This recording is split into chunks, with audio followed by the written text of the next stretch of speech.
Bismillahirrahmanirrahim. Alhamdulillah wassalatu wassalamu ala Rasulillah wa ala alihi wa ashabihi wa man wala. Insyaallah pada pagi hari ini kita akan meneruskan pembahasan tarikh kelas 3 Sanawi di pertemuan kedua. Jadi sebelum masuk pembahasan bab 4, itu kemarin ada pembahasan sedikit yang ketinggalan. Yaitu setelah kita tahu bahwasanya Khedive Abbas II itu naik menjadi Khedive dan di awal sempat menunjukkan ketidakloyalan secara penuh kepada Inggris, namun setelah kejadian Hadisah Fashoda, yaitu ketika Perancis menduduki wilayah Fashoda di Sudan Selatan, kemudian Inggris melindunginya melawan Perancis dan berhasil mengusir tentara Perancis. Nah, Khedive Abbas merasa berhutang budi kepada Inggris. Akhirnya setelah itu berubah menjadi lunak pada Inggris. Ditandai dengan penandatanganan dualisme pemerintahan antara Inggris dengan Mesir di Sudan dan juga kunjungan Khedive Abbas ke London tahun 1900. Nah, Mustafa Kamil bagaimana sikapnya dan juga reaksinya melihat sikap Khedive Abbas yang berubah ini? Nah, Mustafa Kamil dikatakan tetap tidak berputus asa untuk menyuarakan perlawanan terhadap Inggris.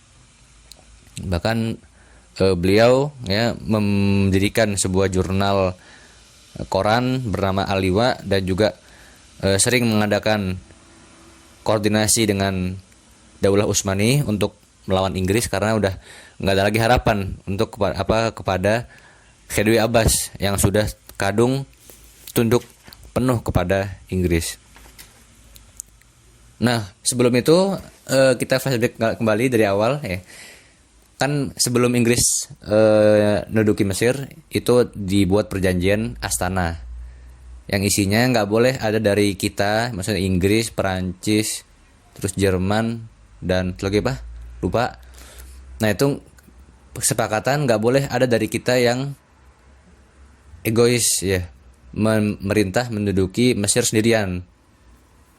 Nah, tapi Inggris akhirnya melanggar kesepakatan ini dengan alasan ada hal yang mendesak Inggris untuk menduduki Mesir.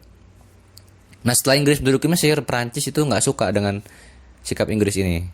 Perancis iri lah istilahnya. Nah, akhirnya Perancis sampailah pada waktu di mana Perancis menjajah Maroko, Tunisia dan juga Aljazair, itu ada di halaman 64. Nah, terus di sini Inggris ngelihat, wah, ini Perancis juga dudukin wilayah lain gitu. Nah, karena Inggris menjalin kesepakatan dengan Perancis, ya udah gini aja nih, Perancis, ya. Ente udah dapet Maroko, Tunis, Aljazair. Ya udah, aneh biar Mesir aja gitu. Ente nggak usah ganggu-ganggu lagi gitu. Ya Perancis iya juga sih gitu. Ya udah akhirnya sepakat itu nggak boleh ada lagi yang saling sinis ya satu sama lain. Akhirnya Inggris semakin fokus ya, semakin kuat tanpa ada gangguan dari luar. Nah, kemudian Mustafa Kamil ini maju lagi alurnya. Mustafa Kamil kemudian semakin lantang menyuarakan permusuhan perlawanan kepada Inggris, terutama setelah kejadian Dan Shuai pada tahun 1906. Nah, ini kejadiannya adalah ketika sekumpulan polisi itu mengunjungi sebuah desa Dan Shuai di wilayah Manufia. Bisa dicek di map Manufia di mana. Nah, di situ salah seorang tentara Inggris, ada yang polisi Inggris ada yang ingin memburu merpati, memburu burung ya. Terus diingatkan oleh orang-orang Mesir di sana. Ente jangan nembak itu burung. Nanti pelurunya nyasar ke ladang-ladang kami, kebakar gitu. Nah, tapi nggak digubris sama sekali oleh polisi Inggris ini. Nah, akhirnya ada salah seorang imro'ah haj, berarti mungkin perempuan ibu-ibu tua ya, mungkin ibu-ibu tua Mesir ini, terus ngebunuh sih polisi Inggris yang nggak ngegubris peringatan tadi. Dan juga polisi Inggris diusir lah oleh orang-orang Mesir di sana. Nah, mendengar kejadian ini, pemerintah Inggris kemudian membalas perbuatan ini dengan balasan yang sangat tidak sebanding. Pemerintah Inggris menuduh 52 orang terlibat dalam insiden ini. Kemudian 4 orang digantung ya, dibunuh, dieksekusi mati. Kemudian 12 orang dikenai hukuman dan 5 orang dicambuk. Nah, itu kemudian terjadi, akhirnya membuat Mustafa Kamil semakin lantang ya menyuarakan perlawanan terhadap Inggris. Tapi sayang sekali ya, pada 3 tahun setelah kejadian itu Mustafa Kamil meninggal, wafat, dan digantikan oleh Muhammad Farid, seorang politikus juga untuk memimpin partai Hizbul Wathani. Nah, Farid juga termasuk seorang yang lantang ya menyuarakan perlawanan. Hanya saja pada tahun 1911 opsir Inggris ya bagian Mesir, maksudnya apa sih, kayak pengurus cabang ya, pengurus cabang Inggris di Mesir itu berganti ya. Dari di halaman 65 di akhir itu paragraf terakhir, wa fitil kal asna mata Gors wa khalafahu Kitchener. Jadi Gors itu salah seorang Inggris yang dapat bagian Mesir meninggal, diganti oleh Kitchener.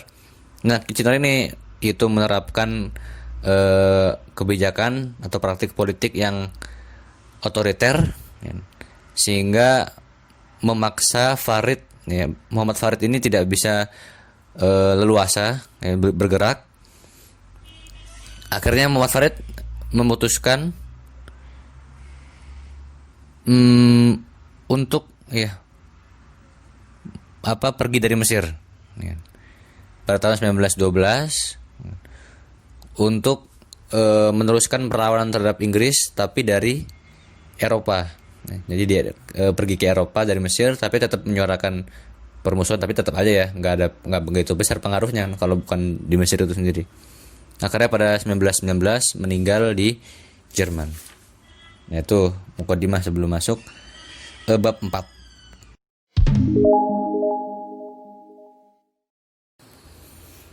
Oke, next kita masuk pembahasan berikutnya. Fasl Rabi, Mesir ba'dal harbil alamiyah al-ula.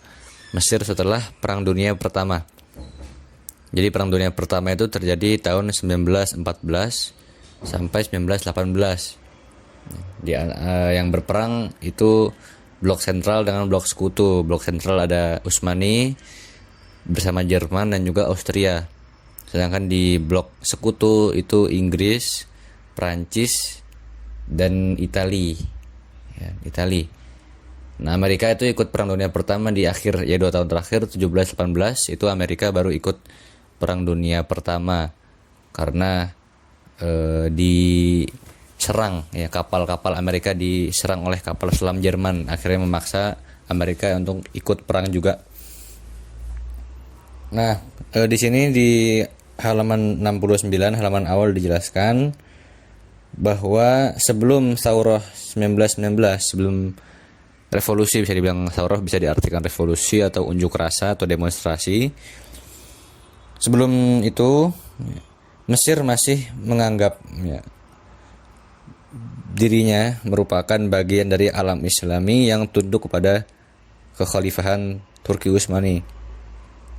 Sehingga Harokah Wataniyah, gerakan nasionalis gerakan patriotis yang muncul di Mesir tidak lain bertujuan untuk mengusir penjajah yaitu Inggris, dan tanpa ada maksud sedikit pun untuk memisahkan diri dari Turki Utsmani. Itu sebelum 1919.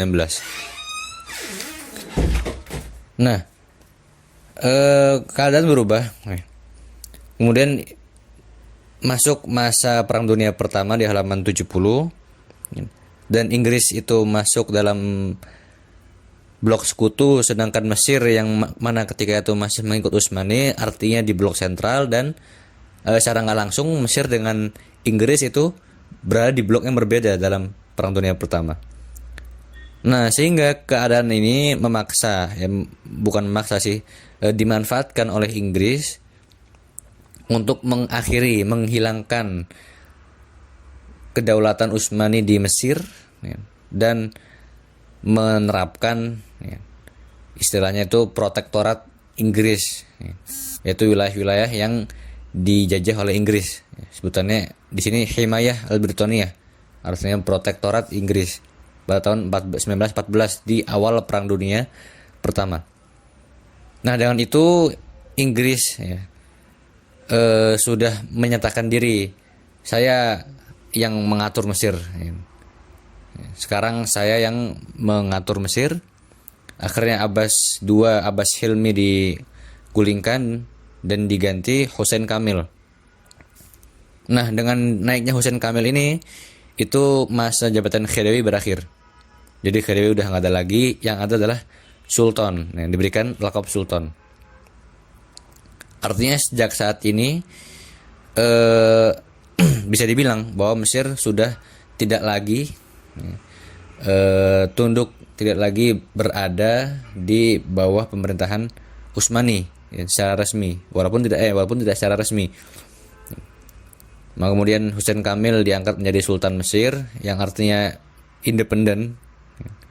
Kemudian pada tahun 1917 digantikan oleh Fuad I, jadi Sultan Mesir yang kedua. Jadi Sultan Mesir cuma dua, yaitu Hussein Kamil dengan Fuad I. Setelah itu Raja Mesir. Nah, di tengah-tengah Perang Dunia Pertama, Inggris menerapkan politik tangan besi kepada rakyat Mesir. Di antaranya adalah pemaksaan wajib militer bagi rakyat Mesir untuk membantu Inggris di front Perang Dunia Pertama. Yang kedua juga merampas hewan-hewan ternak di pedesaan milik para petani, dan juga biji-bijian tanaman itu diambil, ya, disita, dirampas. Kemudian juga mengambil alih katun, ya, produksi katun Mesir yang merupakan produksi terbesar di Timur Tengah, katun. Kemudian menaikkan harga-harga barang tanpa menaikkan gaji dan juga pangkat orang-orang Mesir yang menjabat di sana. Dan juga kemudian menerapkan darurat sipil, ya. Dan jurnal-jurnal, ya, itu dibungkam, nggak boleh ada yang ngomong, dan melarang adanya perkumpulan, ya, legislatif, ya, Jamiyah Tasyri'iyah, yang merupakan perwakilan dari rakyat Mesir. Nah, dengan kebijakan seperti ini, rakyat Mesir merasa berada dalam kurungan penjara, ya, kekangan yang luar biasa dari Inggris. Nah, namun, ya, setelah Perang Dunia Pertama berakhir, muncul, ya, datang pahlawan istilahnya, ya, untuk krisis yang menimpa Mesir ini, yaitu adalah Amerika.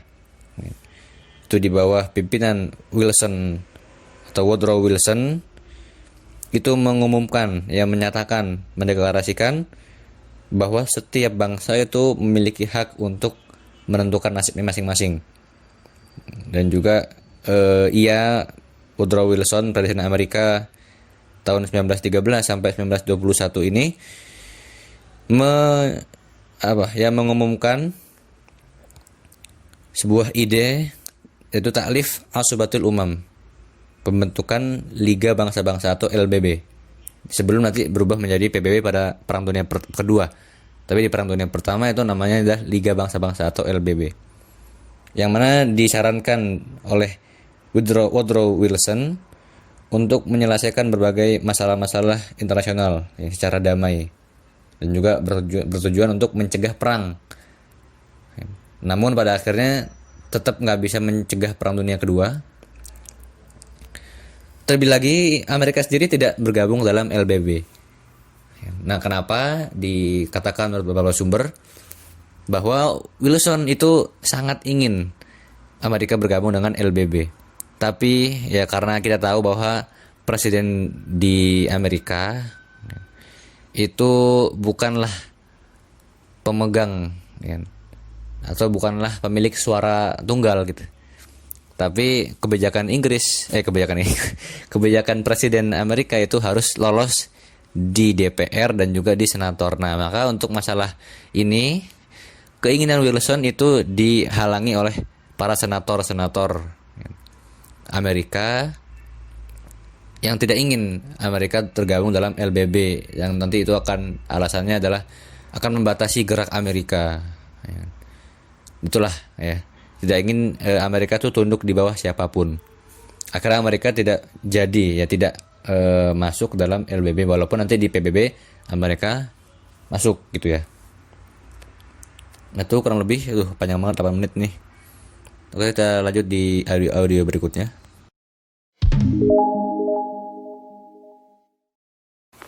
Nah lanjut, setelah Amerika mengumumkan ide LBB ini, tentu hal ini membuat ya, rakyat Mesir menaruh harapan ya, untuk terlepas dari penjajahan Inggris ya, setelah perang berakhir.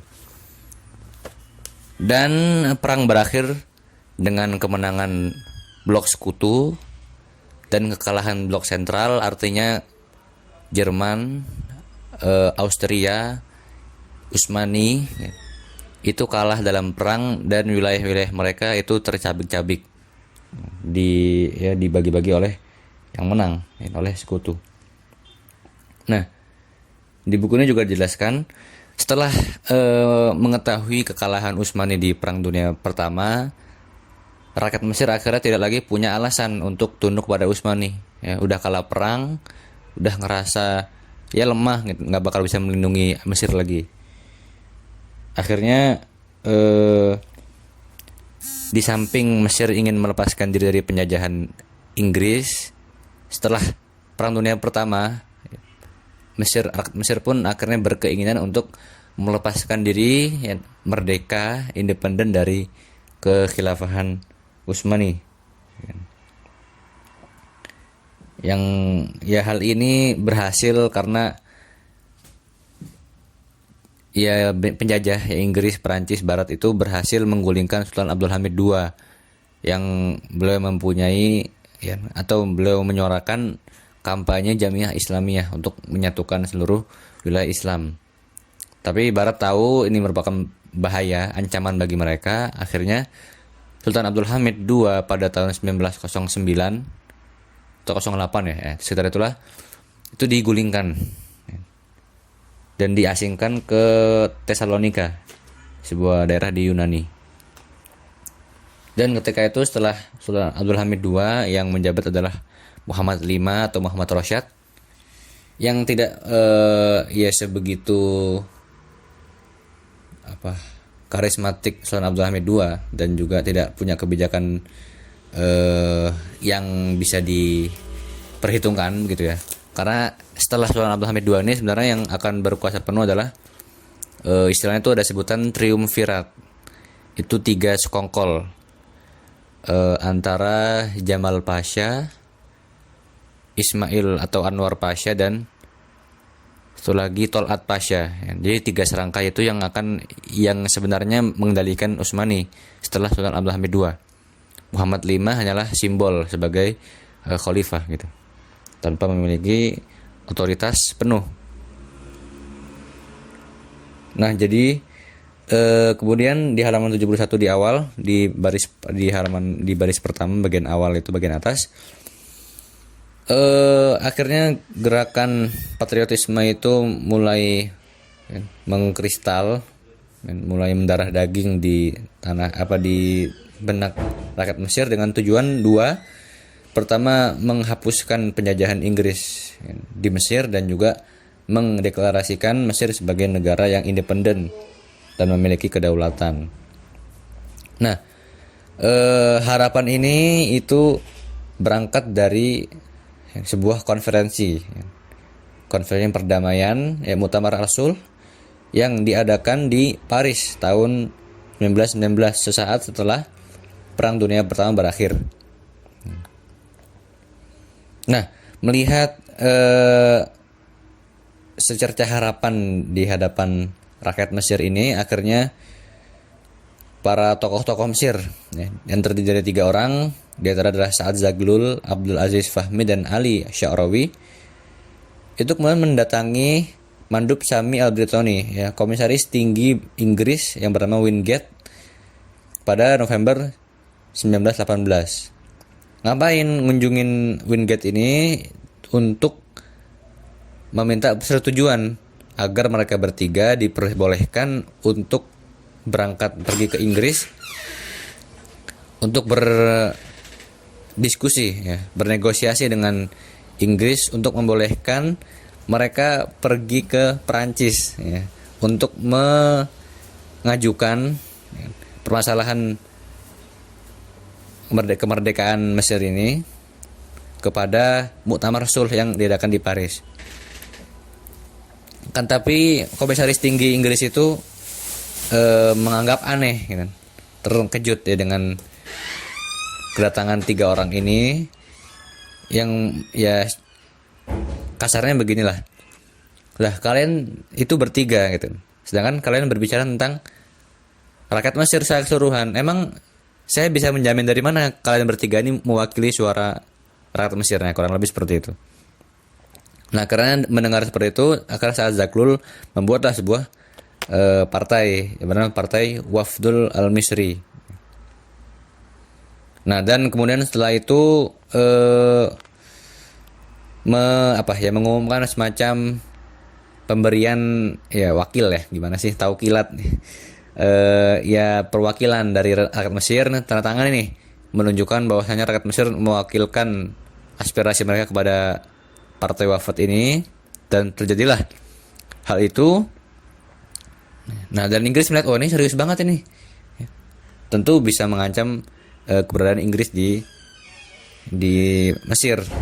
Nah, akhirnya Inggris tahu, dan Inggris kemudian melengsarkan Sa'ad Zaglul dan beberapa anggota Partai Wafd dan diasingkan ke Pulau Malta pada tahun 1919. Pulau Malta itu pulau yang terletak di sekitar selatannya Italia, di bawah Italia. Nah, kenapa diasingkan? Dengan tujuan untuk meredam Sauroh yang sedang naik daun di Mesir.